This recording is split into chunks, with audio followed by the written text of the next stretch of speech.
नमस्कार, आप देख रहे हैं पाराशर उवाच। मैं हूं डॉक्टर राकेश कुमार पाराशर।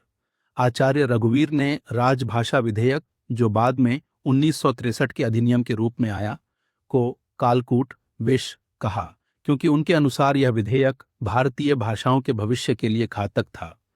आचार्य रघुवीर के इस कथन के पीछे के मुख्य कारण हैं अनिश्चितकालीन प्रभुत्व। इस विधेयक के माध्यम से अंग्रेजी को सखी राजभाषा के नाम पर अनिश्चित काल के लिए भारत के शासन, शिक्षा और न्याय के सिंहासन पर बिठाया जा रहा था। संविधान के साथ विश्वासघात। भारतीय संविधान में यह व्यवस्था थी कि 15 वर्षों के बाद 1965 में अंग्रेजी का प्रयोग समाप्त कर हिंदी और क्षेत्रीय भाषाएं उसका स्थान लेंगी।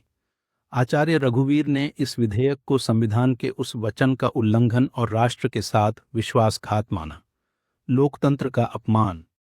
उनका मानना था कि जिस देश में केवल 2% लोग अंग्रेजी जानते हों, वहां उसी भाषा को सर्वोच्च बनाए रखना 98% जनता के साथ अन्याय और लोकतंत्र का मजाक है। भारतीय भाषाओं का विनाश। उन्होंने अंग्रेजी को सखी नहीं बल्कि डाकिनी यानी विनाशकारी शक्ति कहा, जो भारतीय साहित्य और संस्कृति को ध्वस्त कर देगी। उनके अनुसार अंग्रेजी की अनिवार्यता छात्रों की अपनी मातृभाषा के प्रति रुचि समाप्त कर रही थी। क्या समय की कसौटी पर यह कथन सत्य सिद्ध हुआ?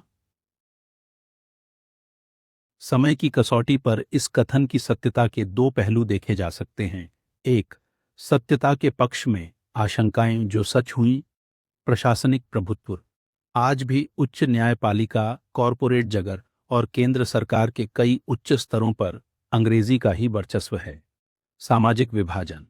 अंग्रेजी जानने वाले 2% अब संख्या में वृद्धि हुई है, पर अनुपात अभी भी कम है और न जानने वाली बहुसंख्यक आबादी के बीच एक स्पष्ट बौद्धिक और आर्थिक दीवार बन गई है, जैसा आचार्य ने अंदेशा जताया था।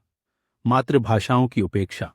उच्च शिक्षा और अनुसंधान का माध्यम मुख्य रूप से अंग्रेजी बने रहने के कारण क्षेत्रीय भाषाओं का विकास उस गति से नहीं हो पाया जिसकी अपेक्षा की गई थी।